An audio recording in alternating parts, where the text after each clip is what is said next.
Welcome, welcome. We're just waiting for get a few people in before we get going. So how many years have you been working with Yamnuska? Oh, it has been 9 years now. Wow. Yeah, about 9 years since I started working on my wolf series, I guess. And that's when I started to build a relationship with Yamnuska. So hi guys. Hi everybody. We are going to be painting wolves today. Thank you for joining me with Okotoks Culture and Heritage. I'm going to be doing a demo for you guys of one of the Yamnuska Wolfdogs from the Wolfdog Sanctuary. That's where I get lots of my reference photos from. And yeah, we're going to have a lot of fun. So I'm going to talk to you guys about color harmonies and texture, and just the process that I kind of go through to create my paintings. So welcome, thank you for joining me today, and we'll get started. So the first thing that I like to do is choose a canvas. Now today, the picture that I have done, I've kind of pre-prepared just because the starting process needs time to dry before I can paint on top of it. So I create what I call abstract grounds. So this is, you guys are going to hear me a little bit. I got a cough drop.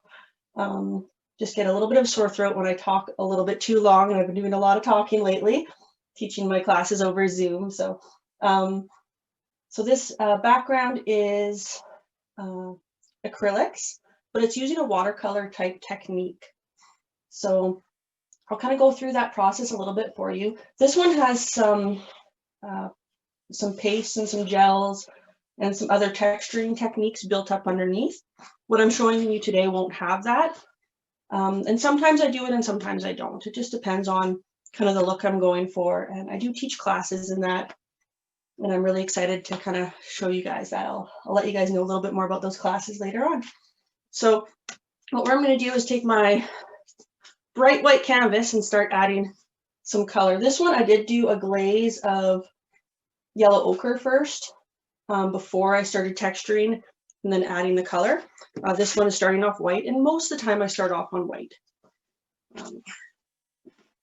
So we're gonna just move over to a new area, and you guys can kind of see the process a little bit. Got my trusty brush here. This is one of my favorite brushes. It is one of my oldest brushes, you can see. It is a synthetic bristle, and I really like using it for this type of technique. You could just use a synthetic brush. I try to stay away from bristle brushes just because they tend to lose hairs a little more and maybe aren't as resilient. This one is one of my favorites. So today I'm going to show you guys color harmonies, and I work a lot with color harmonies. This piece is, I'm going to be using a combination of turquoise phthalo, alizarin crimson, and quin nickel azo gold. And that's the same colors that I used on the one that I am demoing today. Now I do variations on kind of your red, yellow, and blue. So first thing I like to do is I can spray down my canvas. You could just wet it with a brush as well. I just tend to save myself some time and use a little water bottle.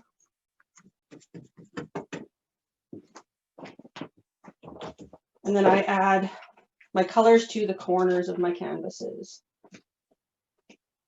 So I'm using fluid acrylics. Those are my favorite. You could use your regular heavy body. You could use your high flow. I am a Golden Artist educator, so I really like using their products. I have for years, even before I became an art educator through them. They just have really rich, vibrant colors. So, and a little bit of paint goes a long way with these. So I'm just wetting my brush, and I tend to kind of move the paint around a little bit more flat. I don't mind if I don't break it up completely. And sometimes the heavy body is nice for that because you get a little more chunks, but I don't like it to be too thick. I tend to draw on my canvases a lot, so I don't like a lot of really raised texture most of the time. Because we're doing a little bit quicker demo today, it'll be a little bit more painting. So I went with a little bit more texture for actual texture versus visual texture. And this is more visual texture.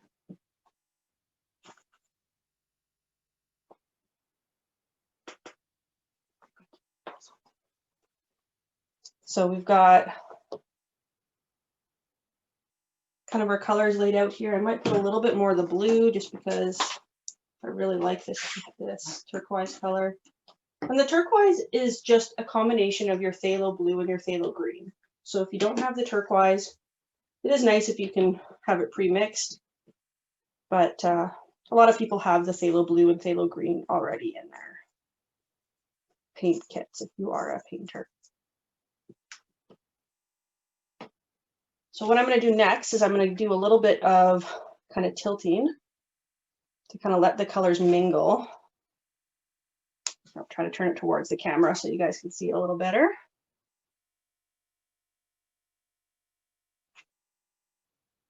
Just let those colors kind of flow and glide together. Let me give it a little bit more spray just to kind of assist in the flow. My spray bottle's a little spotty today. But I don't mind if there's some little white openings sometimes. Those don't bother me. It's really on the aesthetic that you're going for, the look you're trying to achieve.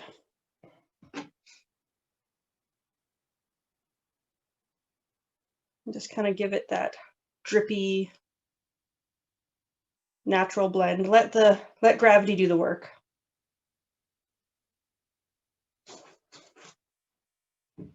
And there you've got it. That is kind of the beginning of my abstract grounds.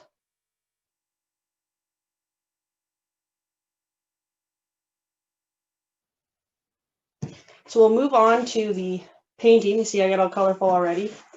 Should put a little bit of barrier cream on my hands. Let's see if I have any of that handy. I may have moved it. That's okay. But generally, if you want to put gloves on or barrier cream when you're doing this stage, especially if you're working big, then you don't end up with quite so much paint. It comes off a little easier. These are staining colors, so they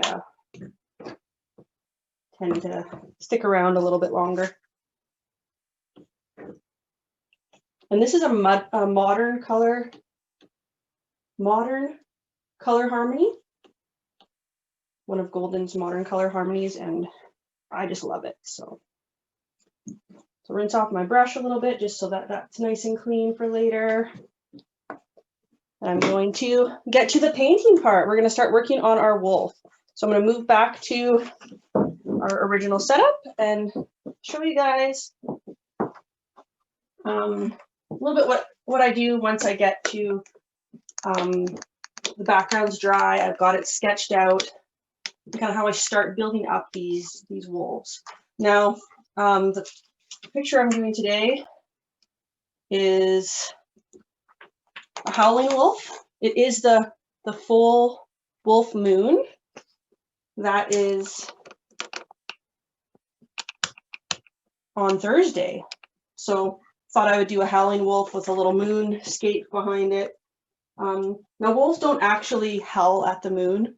That's kind of a misnomer. Wolves are just more active at night. So you hear them howling more in the night. So that's why this kind of link to the moon has become. But they aren't howling at the moon. So we're going to start with the darks. I usually like to put in my darks with this awesome Stabilo watercolor pencil.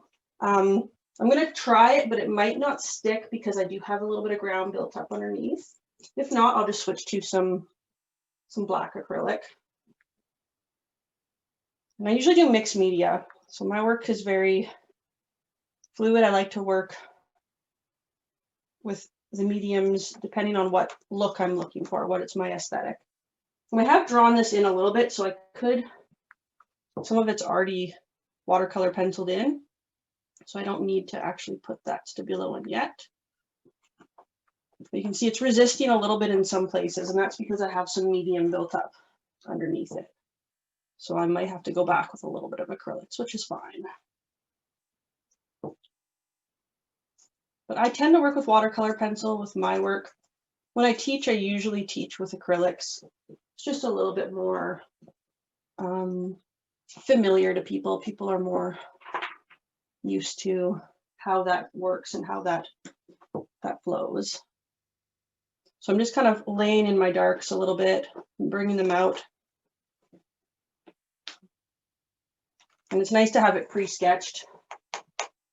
For me, I have a hard time sketching directly or painting directly on the canvas and building it up. I'm more traditionally trained as a drawer.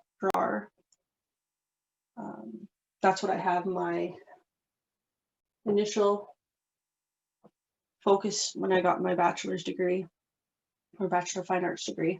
My focus was drawing. So I want to thank you guys all for joining me today. This is going to be super, super fun. I think you're excited about the draw later on. We've got the winner already, and I'll let you know that a little bit later. So suspense.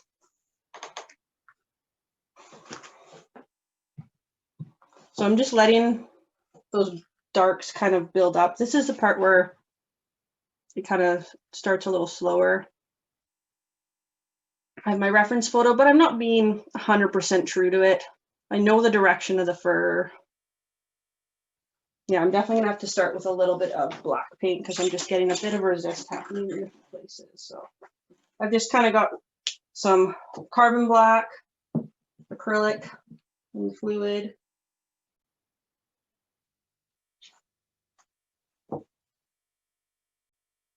Just because I have built up some layers underneath. I don't mind that little bit of resist happening, but I still want to see the fur texture. I'm using one of my favorite brushes. This is my Silver Silk 88 flat shader. So not only am I a golden artist educator, I am a silver brush educator. So I've been getting training through them on brushes, brush care, and the different uses of different brushes. I do use my fingers a little bit.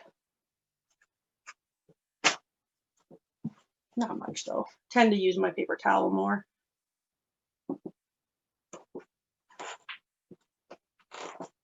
We're just building those fur shapes up, getting our initial darks kind of laid in. Trying to see where I want those darks. I like the flat brushes because I can use the edge to kind of create longer strokes, especially if I'm working a little bit looser, which I have to be today to kind of keep it a little bit speedier for our timeline. And if I don't like something, I just wipe it off. So if you guys have any questions, if there's anything that is on your minds, I do have someone helping me filming here today, so they can kind of relay those questions to me. Just go ahead and put them in the chat, and I'll be happy to answer anything that kind of comes to your mind.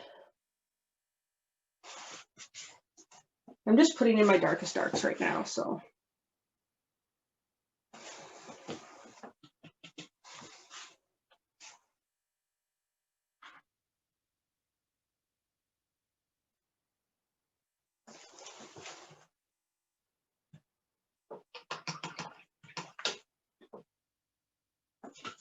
So I try to get out to the wolf sanctuary probably every year. This is the first year I haven't been out.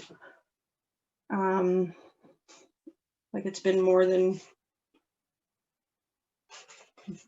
probably even more than a year since I've been there.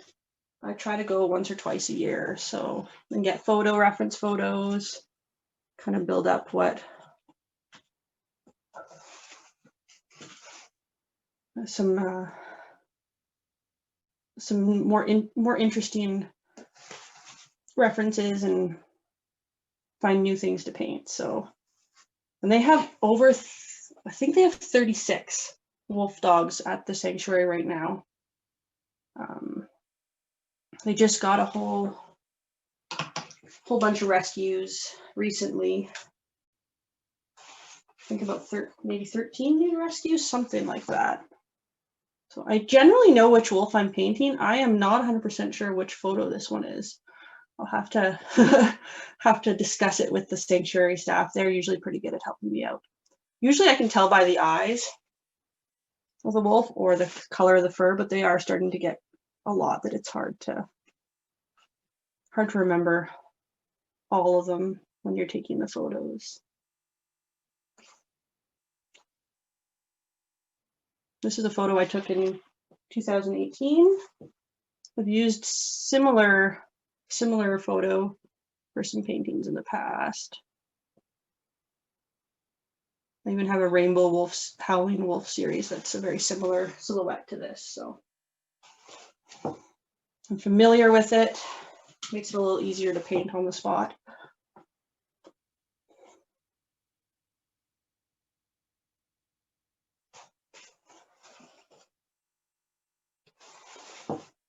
Getting close to being happy with putting in the dark, so I'm going to put a little bit in the nose. I don't want to go too much because I tend to warm up the nose a little bit. I'll explain that a little bit later, but I will put some of the nostril shape in just so that I have it. Again, that's why I like these flats, because I can kind of draw with them a little bit. I'll just get a little bit more darks in and we will move to kind of the next step. And I tend to go a little bit more on the graphic side, so higher contrast. I put more darks in than maybe what I'm seeing in my photo.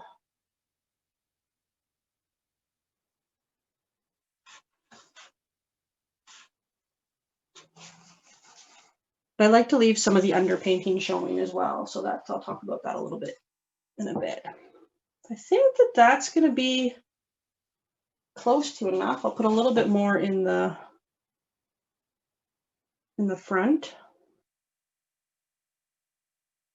and then we can kind of start going in with our whites, right? So I'll show you guys how I start layering those in.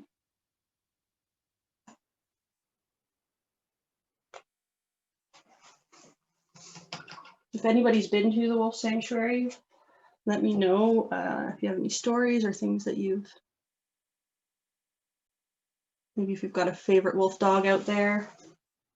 I've painted a few of them a number of times. So some of the wolf dogs that are, sorry, I'm just scrubbing away a little bit here to kind of had misshaped the mouth a little bit. So, but some of my favorite wolf dogs to paint are Zeus. He is the black wolf dog. I think he's 8, maybe a little bit older than that now. But he was one of the first wolf dogs I met. I've painted him quite a few times. There's a big painting in behind of him. And black wolf dogs are actually, black wolves are not found in the wild, they weren't originally found in the wild. So that is kind of interesting fact. They came about because dogs started to breed with wolves, right? So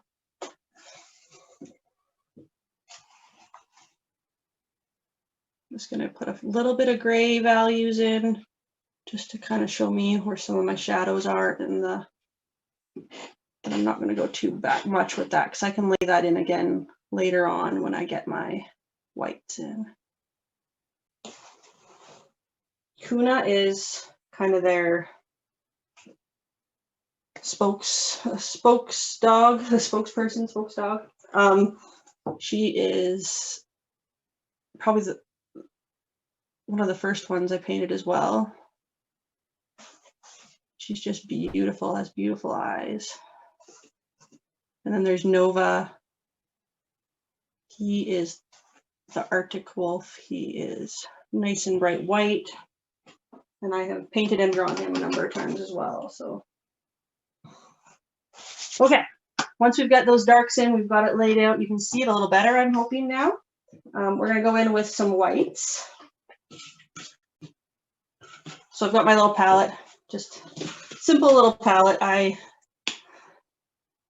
I'll use a Stay Wet palette or something a little bit more if I'm doing more colors, but because I'm sticking with just my blacks and whites, usually I'm just on something, a found palette, something that's easy to carry around with me. And I'm just using my fluid titanium white.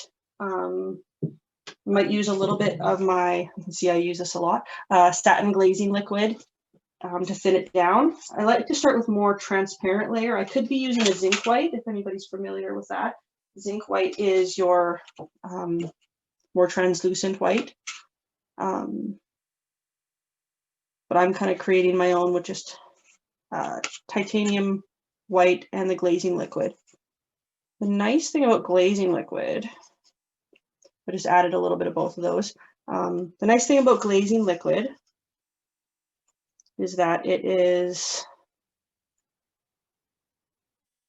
a little bit slower drying, so you have a little more time to work with it. So it just helps to helps with the humidity level we have here, because I find that my fluid acrylics dry really fast. So I'm just going to go in and put in the top edge of this bridge of this nose. It's hard for me to see in my drawing, but I will use my reference at the same time. Because I'm keeping it more transparent, I can still see the layers underneath a little bit at this point, but it's just helping me block it all in.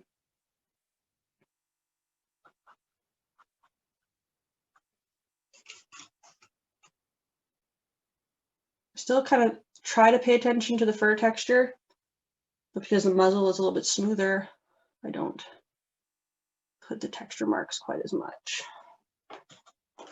The nice thing about having some of this texture underneath is it's going to help build up that fur texture so it looks a little bit more furry without me having to do so much work.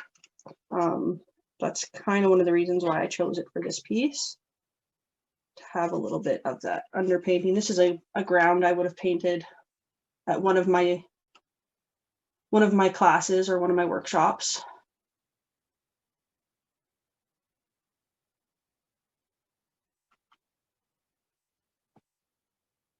And I just keep them around and use them when a piece inspires it, right? So when I find a piece that, it's okay if some of the black that I have underneath blends into it, because I am painting a gray wolf today. So, and I could go over it with some more white later if I wanted to. Again, I'm just being very kind of loose with it.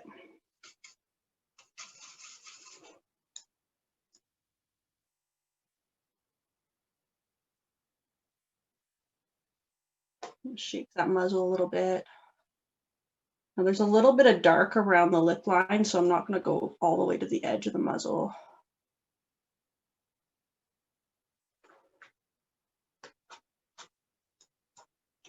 I will put in the other edge a little bit on the other side.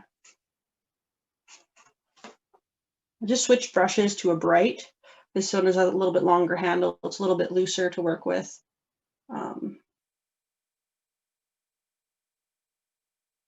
But I could still be using the other brush and it would work fine too. I'm just getting used to switching my brushes for the purposes that I like using them for. So now that I'm understanding a little bit more about why we use certain brushes. And this is the Silver Silk series. This one I've been using a lot lately. I'll be using it in my upcoming Colorful Canines class. There'll be some, you'll get a free silver brush with that class. So, and it's a synthetic bristle again, but it's a little more resilient again. It's a little stiffer than a standard synthetic. Not quite as stiff as the first brush I did the background with. That one has a little bit more of a bristle feel, but this one's just, I don't know, it takes the abuse a little more if you're a little more rough with it. Especially when you're working on textures, it can be really hard on your brushes. So having a brush that lasts and isn't expensive is kind of nice. It's a nice price point, maybe a little bit more than your standard synthetic brushes, but it's not, doesn't break the bank or anything.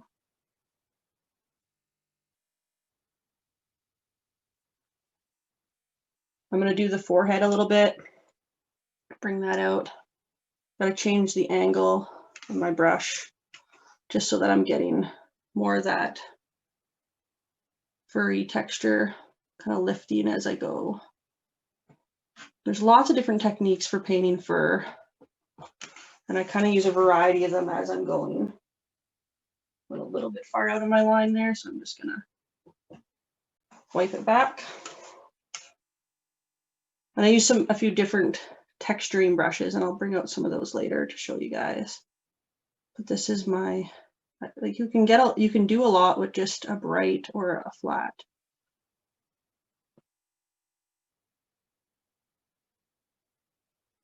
I teach a lot with a round because I find students are a little more comfortable doing fur with the round, but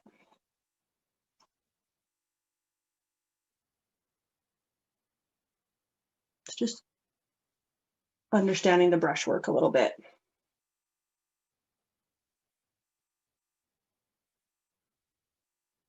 So we're starting to come together. We're building them up.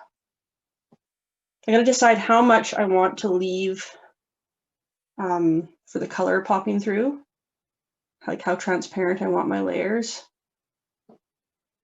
I might keep it a little bit brighter in the front because the fur is brighter in my reference photo. I know you probably can't see that right now, but I might leave it a little bit of the yellow popping through. I think I need to have a little bit of tea here. Lose my voice a bit when I talk too much. There we go. Okay, so I taught for four hours yesterday, so it was a long day teaching drawing over Zoom, but it was fun.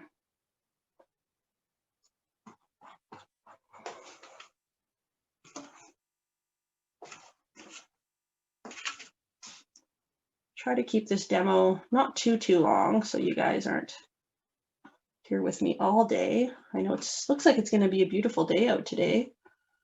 Excited to get out with my dogs, take them for a stroll.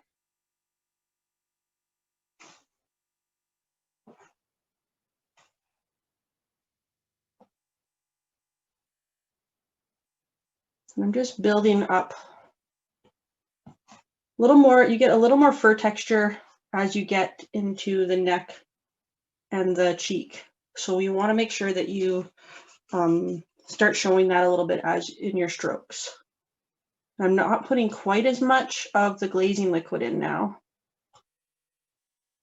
And you can kind of see when I kind of brush it across this texture, you're getting these little edges that are coming, and it's quite nice. Like, it's working quite well for this piece. So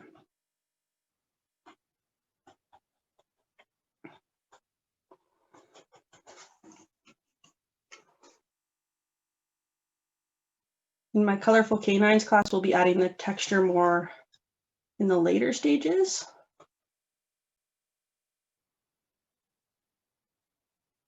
By adding mediums to our paints and stuff like that. But for this one, having the texture underneath just is really nice. Especially it's a little bit looser of a piece, so.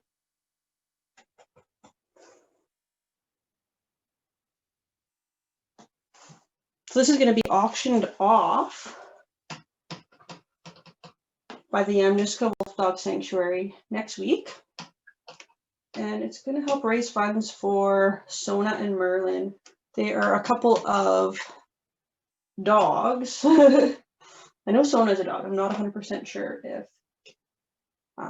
Merlin is part wolf or not. But Sona, I believe, is a husky, but they need some medical care, and they're rescues from that are being supported by the sanctuary. So help them out a little bit for some of that emergency care. And that's the big thing about the rescues, I find. They need support. They need people helping, because it's a lot for an organization to do to support these animals. So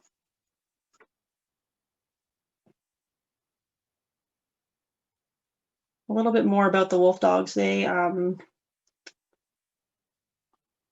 have kind of become a trend, but wolf dogs don't generally make good pets, because wolves should be in the wild, right? So that's why these rescue organizations come about. It's because people find that they don't have the ability to take care of these creatures. And then some wolf dogs are higher content, and some are mid, and some are lower content. So some will look more wolf-like, and some will look more dog-like. And again, the ones that have less wolf content, they do tend to make better pets, and they do help rehome some of those. They have some wolf dogs from the Milk River seizure, which happened a number of years back. And one of their residents, Horton, he is a beautiful and very shy, starting to come out of his shell a little bit more, but very shy. But he wasn't able to be rehomed because of the situation that he was in. So, and just how timid he is. And he's become quite well known at the sanctuary. I haven't done a painting of him yet, but I will. I'll get around to it. The one I'm auctioning off, or not auctioning off, the one that I'm giving away today is a print of a painting called Wanderer, and that one is Loki, and Loki is a low content wolf dog, and he is one of the ones you'd meet if you went and did the tour. He's generally there that you can go in and interact with.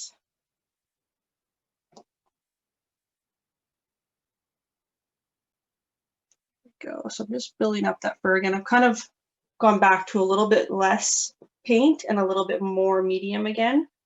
It's just a balance of kind of what I want for each stroke, right? And I want to leave a little bit of that, especially in this area. I want some of that green and teal showing through. So just putting in these. Might seem pretty basic at this point for my color palette, but I tend to use a lot of glazes and stuff once I've done my initial layers. So I'll keep building it up and bringing it out. Some parts will be more transparent, some parts will be more opaque. Some areas I will glaze. So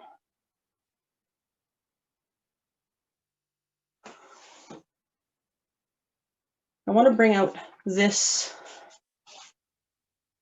a little bit more.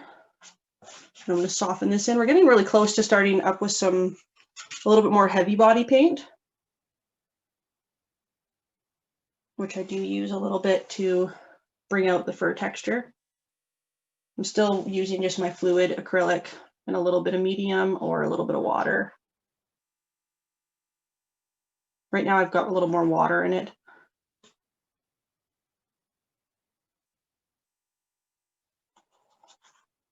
I'm just scrubbing it and kind of creating the fur texture.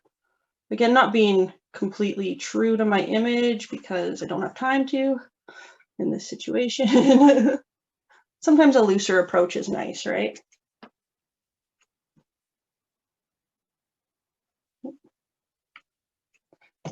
And if I make a stroke that's a little too heavy, I can just wipe it away.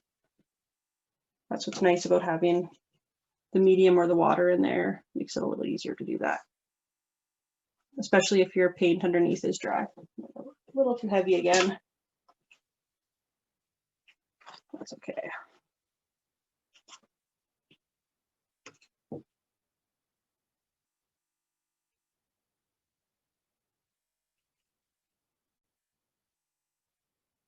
I'm going to be doing a fun watercolor workshop online coming up here soon through the Okotoks Culture and Heritage.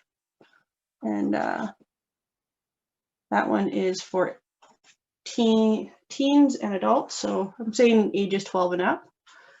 Just because we're using artist quality paints, you get a supply kit when you sign up with watercolors and brushes and things like that. So, and all your papers, and there'll be a little bit about textures as well.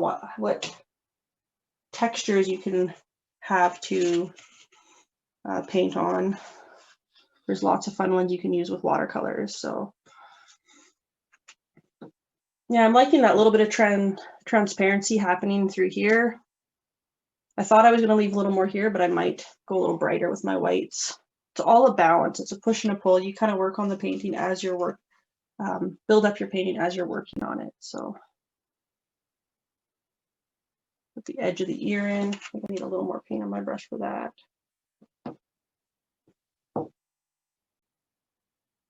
And I got a lot of texture underneath that I'm working with, so it's a little bit different than when I'm painting on a flat surface.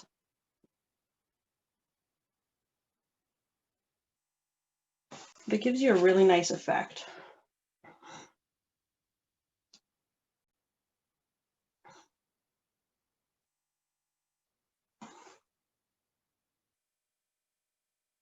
I'm hoping to do a color intensity and texture workshop in April at Paintworks. Hopefully we'll be allowed to do an in-person one by then. It's been a little tough with the workshops getting them, just because it's nice to be there in person, but some we can do online, which is fun. The watercolor one is going to be really fun. That one is in the middle of February, the watercolor. February 13th, I just got the proper information there. So February 13th, it's a Saturday. We're going to do modern watercolors using the golden line of watercolors called Core. They're really fun to work with. And the golden watercolor grounds that they have. So and those are the kind of the stuff that you put underneath to give it the texture. Just like what I'm doing here with there's texture underneath. You can do similar things with the watercolors, which is really cool.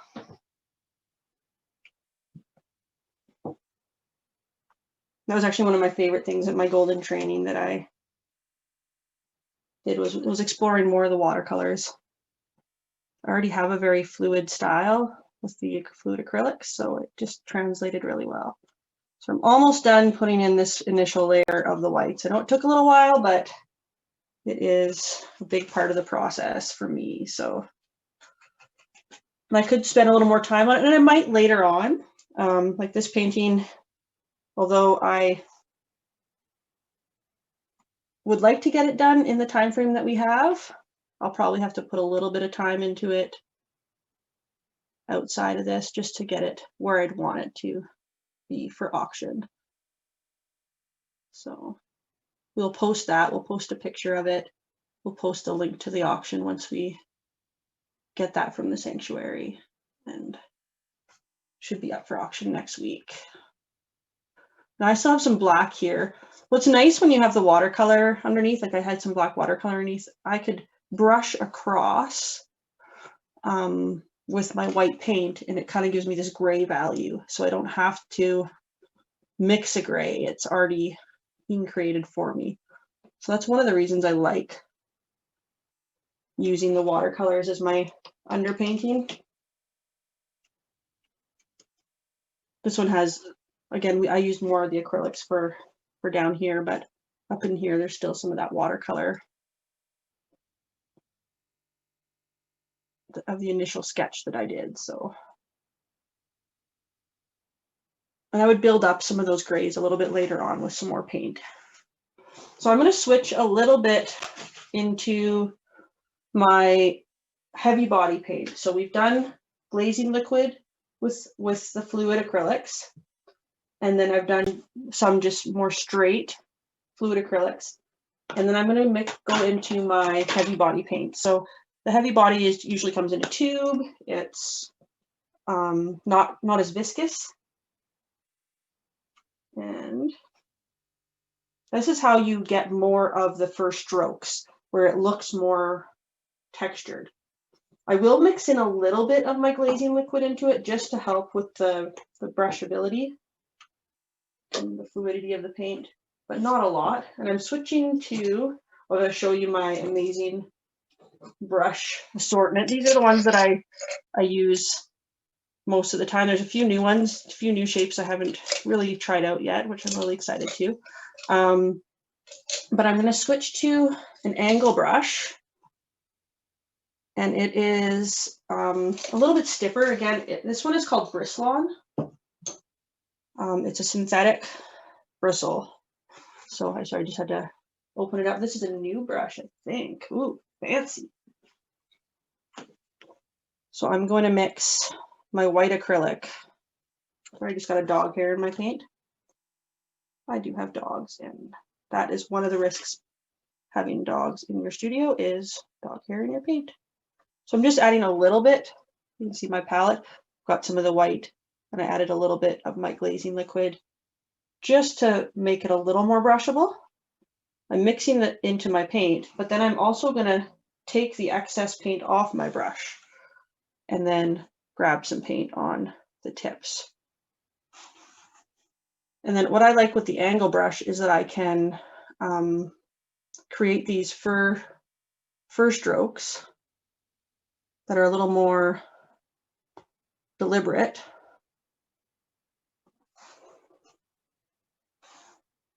And I can build up some of that cheek fur.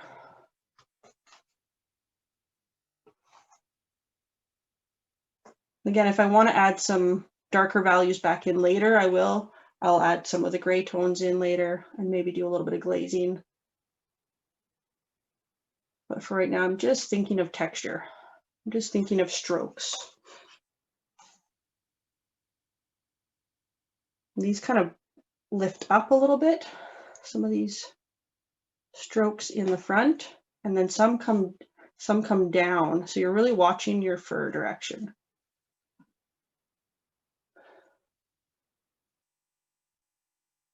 Sometimes I'll use a brush that has, let me see if I can find it here for you.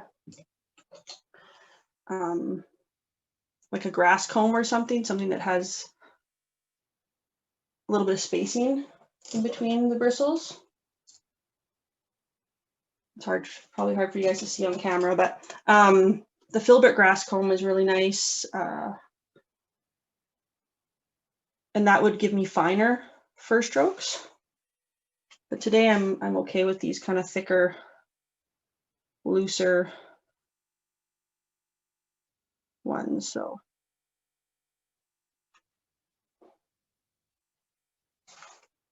again, a stiffer brush works better with the heavy body, I find, a little bit stiffer.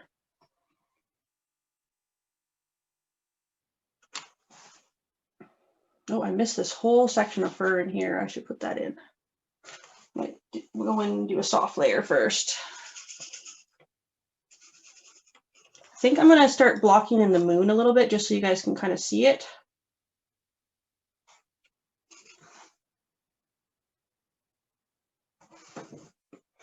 But he's starting to take shape, and that's what I want. I want him to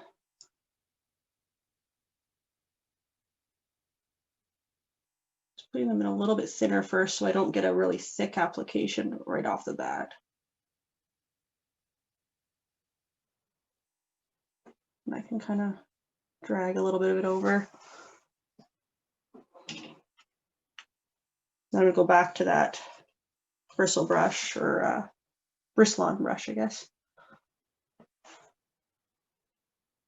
And most of the brushes I've been using today are the silver brush ones. The one I did at the very beginning is not. That's a connoisseur brush, but the Risslon does have similar ones.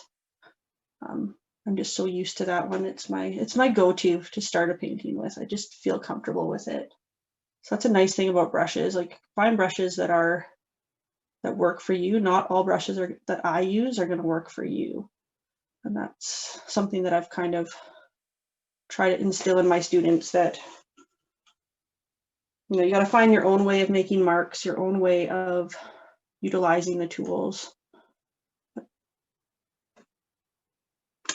I'm getting these like little flowy hairs in the front, which are really trying to leave a little bit of the color shining through, which I think is appealing to this piece.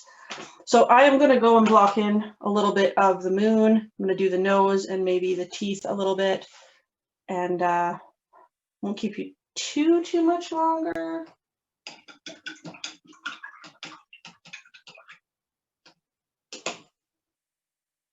So for the moon, I'm actually going to take away some of my background, and I'm going to leave the moon the colors that are showing through.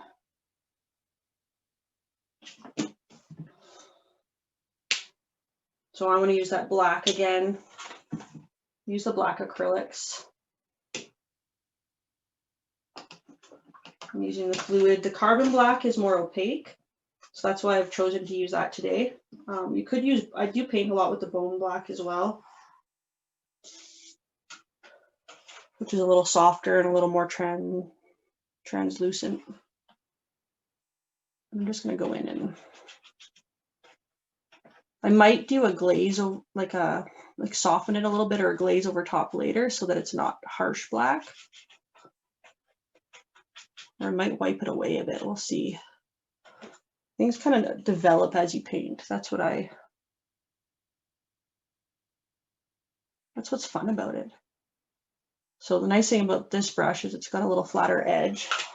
I might only do one corner because I'm going to have a hard time making this circle look like a circle on camera. And I can just barely see my drawing, my sketch, so in this light. But you guys can kind of see it coming together.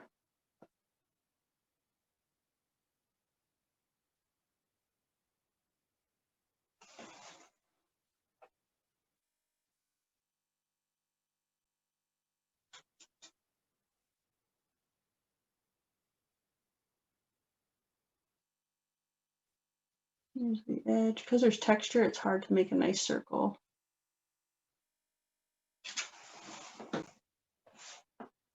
So I can go back with a wet brush.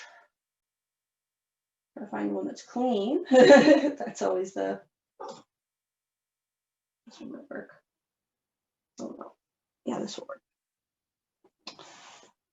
I'm just gonna rotate it. Just make sure that I got a nice edge.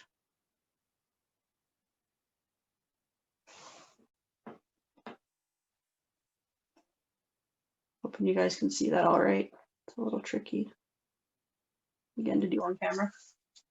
And I could spend a little more time on that edge later, so rinse off my brush. I think I am going to do a little lifting. I feel like that might serve the painting a little better than glazing. So when I lift, sometimes I'll use just I love these paper towels from Canadian Tire, or I think you get them at lots of different places. But the blue paper towels, they are nice because they are resilient and you can reuse them. So you can see I reuse them quite a bit. You just let the paint dry on them, and once they get really crunchy, that's when they're no good anymore.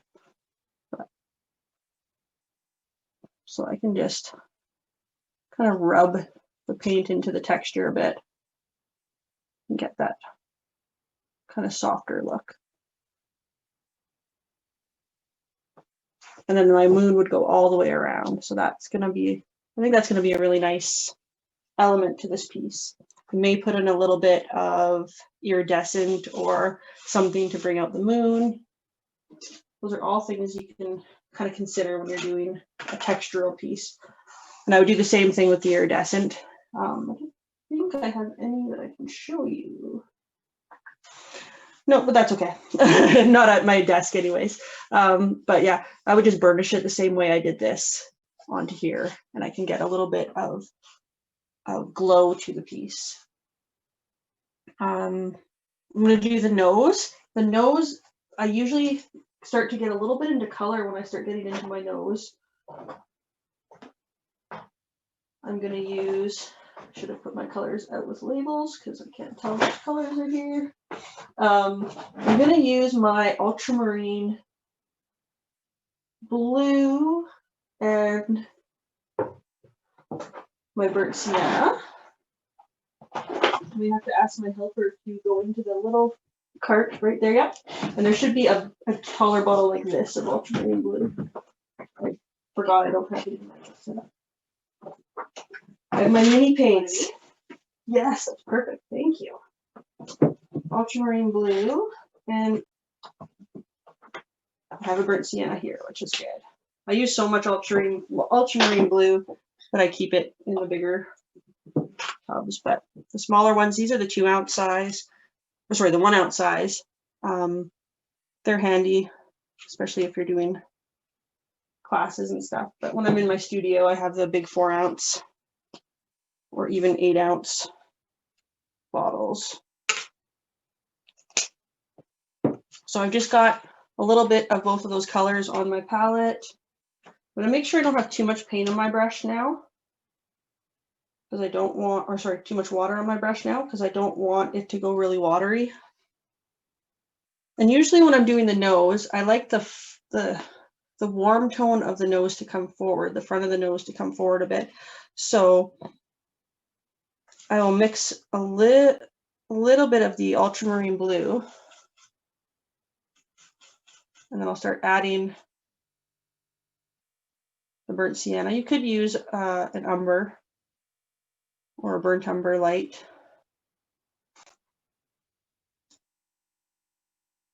And I'll start putting that in just to bring the front of the nose out a little bit, because the warm tones will come forward, right?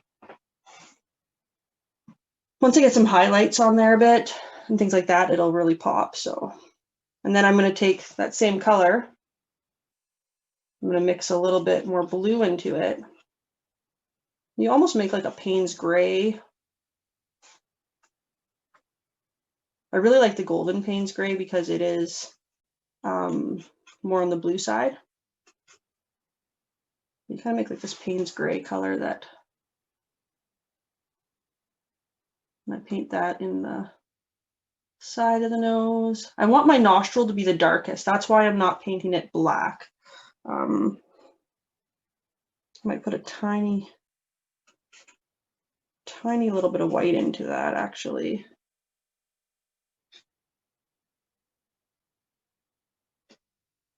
Just to bring it so it's not so dark. And then drag the regular Payne's gray, or sorry, not Payne's gray, Ultramarine Blue and Burnt Sienna with the blue mixture, so heavier on the blue.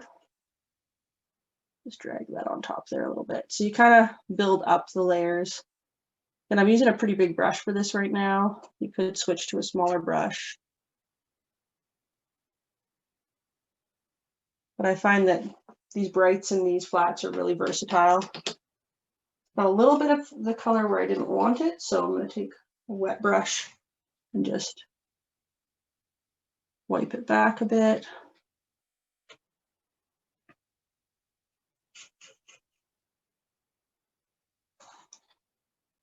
Go back and paint that in a bit more. And I know that's probably hard to see because the color in behind is very similar. So when I get my highlights on there, it'll pop a little more, but I do want to let that layer dry. I am going to go and shape my nostril a little bit more with some black.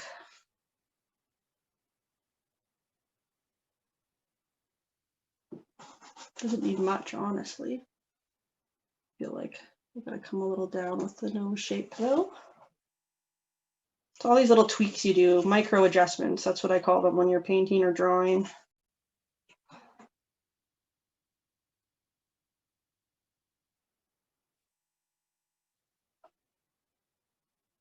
I'll build up that shape of that nose a little bit. We are almost an hour in, guys. I think I'm only going to paint for a few more minutes, and then we will announce our winner. Very exciting. And we will have our winner of our giveaway.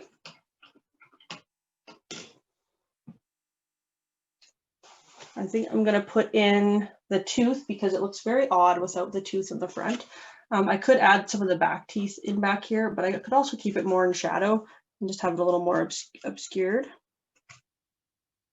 That's a artistic choice, and how detailed you want it to be. If you're going more high contrast, you might omit some of those details.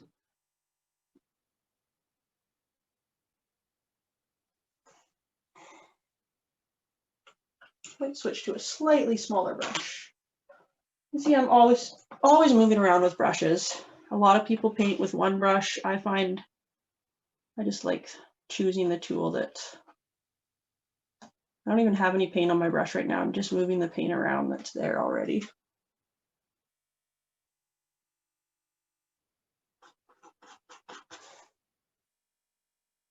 And these paintings, generally, I would say I spend, on something this size, I would probably say I spend between 10 and 20 hours on it. So this is pretty good for an hour, I'm thinking. We're moving along pretty fast. I call myself a thoughtful painter, so I tend to, maybe not as quick as some other artists, but that's my process, and you just got to be true to your process. Oh, a little too much water on there. I just switched to a filbert brush because I'm doing a little bit more curvy strokes, putting some of the darks in around. Just using my black acrylic with a little bit of glazing liquid or a little bit of water. I should be using the glazing liquid, but I keep going back to my water.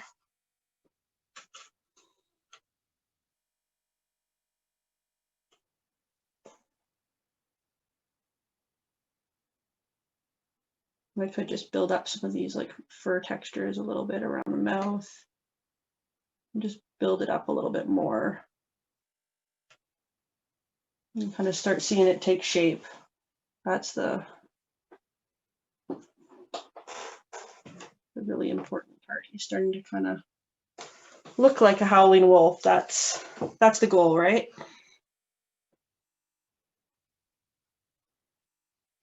So dry brush, a little bit of that black on there, and then soften it out with some water or medium.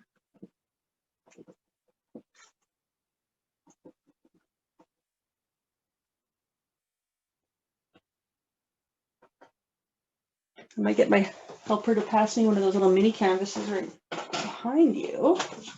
No, with the wolf head on it. Yeah. So I also do some that are printmaking style. So I do a very similar thing. I made a print of my howling wolf, and then I would paint on top of this. And those are kind of some ways of doing minis in a similar style.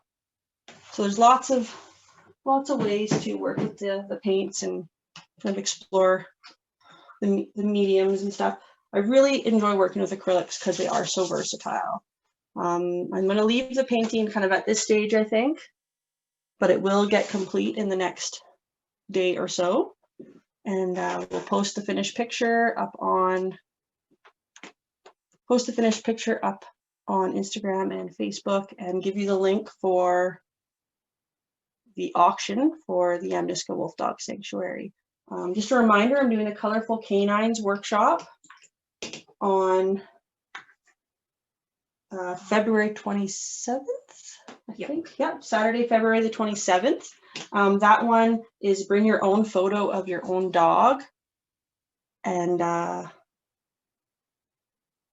we'll paint that. I'll show you guys how to do a really colorful version of your dog with acrylics. And we'll be using the fluid acrylics, we'll be using the silver brush, and you'll get that as a set. So all the supplies are included for you. You just need to bring a reference photo and an 8.5 by 11 reference picture. So that is all for today for that, but we will announce our winner of our draw.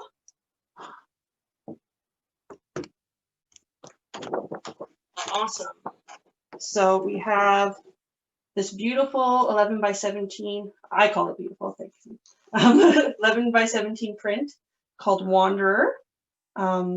This is a portrait of Loki from the Yamnuska Wolfdog Sanctuary. The original is just a little bit bigger than this and is up on display at Paintworks right now. And our winner is S_Ray_J. And we will be in contact with you about the print. Thank you so much for sharing, everybody, and for passing this on. I had so much fun showing you guys a little bit about my process on painting wolves. I hope you enjoyed it and learned a lot, and hope to see you at a workshop or event in the future. Thank you.